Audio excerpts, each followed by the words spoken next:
Yes, alright, nkulamusizaako nnyo mukwano gwa Inajo sinzo bango otuwuliriza bali kwekumira ku mayengo gano aga Yugi Update TV era nga nkulisayo nnyo gy'obadde era ng'okola kyamaanyi nnyo mwabali emitala w'amayanja nammwe mbanirizaako nnyo mwe bali kwekuumira ku Yugi Update TV. Kakati nno ebya Eddie Mutwe bibi byandibanga bibizze ggwe mukwano gwange ali eyampuliriza oluvannyuma lwa Uganda Prison okuvaayo negaana request ya rejectinze request yabadde gena maaso n'okusabibwa Eddie Mutwe ono asobole okuba nga atwalibwa mu Maximum Bay mu prison eyo eteeberezebwa okuba nga erinako ku medical care esingako mu bifo bye bamukuumiddemu gwe mukwano gwange ali eyo ampuliriza.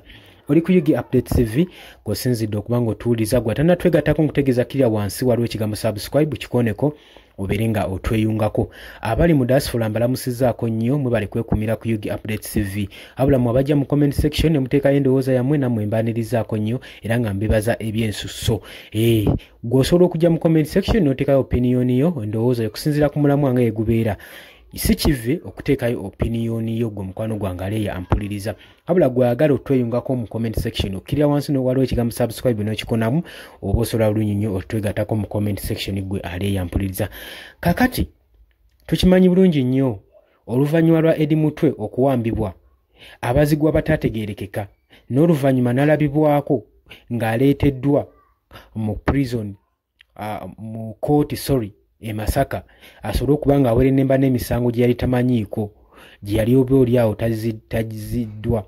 Wabula mu byonna nga bigenda mu maaso Jeno Muhoozi Kainerugaba yavaayo ng'agenda mu maaso n'okwewaana nga claiminga nti n'ebikolwa ng'ebyo ebyatukisibwa ku Eddie Mutwe yali agenze mu maaso n'okubikola. Wabula ne Eddie Mutwe yennyini alumiriza agamba nti nno muweri we baali mu interrogation room nga bamucunya Muhoozi gye yayita basement ye agamba kabwejumbira yamulabirako ddala. Muhoozi Kainerugaba naye yajja ne yeenyigira mu kutokyalinga Edward Ssebuufu ono amanyikiddwa ennyo nga Eddie Mutwe bodyguard wa Robert Kyagulanyi Ssentamu. Kakati oluvannyuma lw'okulabikako mu kooti ng'embeera gy'alimu mbi teyeeyagaza ng'akyunyiddwa, tujjukira bulungi nnyo ebitongole ebirwanira eddembe ly'obuntu ng'ekya Uganda Human Rights Commission Maria Muwangali awandiika ebbankaluwa nga giwandikira UPDF naddala Muhoozi Kainerugaba basobole okuba nga baliliizinga Eddie Mutwe asobole okufuna medical treatment esaanidde okusinziira mu mbeera nga gye yalimu. Ng'era abagamba nti ng'oggyeko n'ekyo n'engeri gye mwamukwatamu yali emenya amateeka yamala ennaku eziwerako nga tateebwanga nga tazuulwanga kitegeeza nti no mwali oludde mumanyiza okumenya amateeka kitegeeza omusibe mwali temulina kye mumulanga mwali badde mwamuliliizinga dda naye ate bagenda mu maaso n'omukuumira mu facilities za militaries gwe mukwano gwange ali eyampuliriza newankubadde ab'ekibiina kya National Unity Platform baze babanja omuntu waabwe nga bagamba nti nno at least omuntu waabwe asobole okubeera nga atwalibwa mu civilian court ne ekooti gy'alimu oba atwalibwa mu komera oba civilian prison basobole okuba nga bamudetainingira eyo abula aleme kubeera nga akuumibwa mu facilities eza military. Jjukira ne kaakati akyakuumibwa mu military facilities. Tumanyi kye bamwagaza na kye bamwetaaza wabula nagambye nti abadde common figure nnyo ng'atambulira ku Robert Kyagulanyi Ssentamu close friend nnyo oba oliawo balina kye bayinza omujjamu kye beetaaga okumanya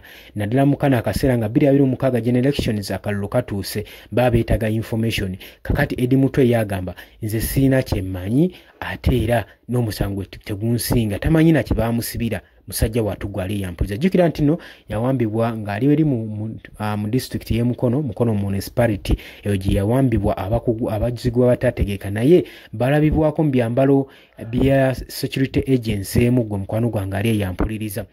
Naye embeera Eddie Mutwe gy'abaddemu tebadde nnungi nnyo. Naluli buli yasembayo okujja mu kooti embeera gye yalimu yali akankana nga yenayina akulaga nti embeera gyalimu si nnungi. Oluvannyuma lw'okucunyizibwa n'atwalibwa ate mu kkomera ekintu ekyali ekikyamu ekivumirira ddala nnyo kubanga okuba kutyoboola ddembe lya buntu kubanga omusibe newankubadde oba omukutte aba asaanira okuba ng'afuna medical treatment esaanidde kubanga omusibe olina muyisa equally olina muyisa kyenkanyi.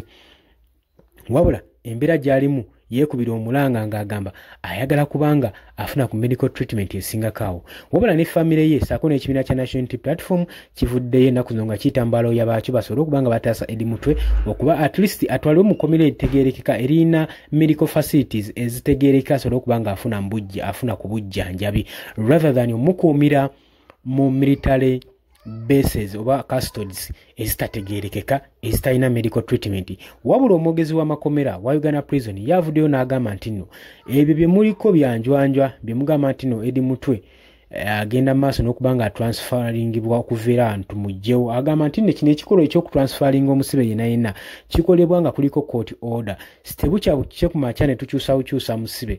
Naye wabula twasindise dda ttiimu y'abasawo n'egenda e Masaka Eddie Mutwe gyakuumibwa era ne batukakasa bulungi nnyo mu kukebera kwe bakebedde Eddie Mutwe nti embeera ze zimuganya okuba ng'akyasigala waali ng'afunirawo treatment ey'omu prison era emumala.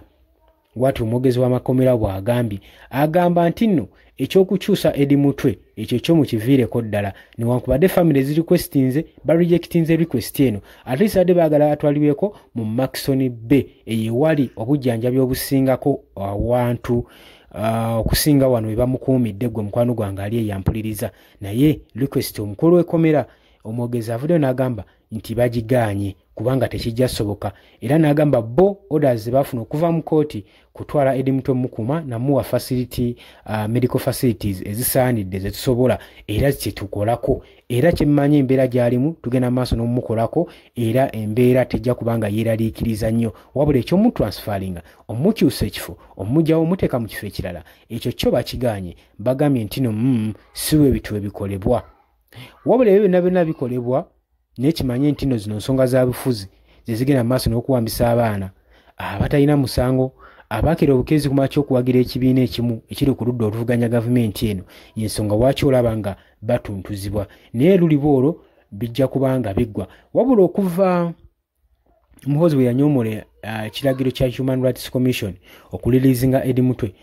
Human Rights Commission tevangayo kuddamu kutekinga action n'emu kitwale tusuubira si kye tulaba.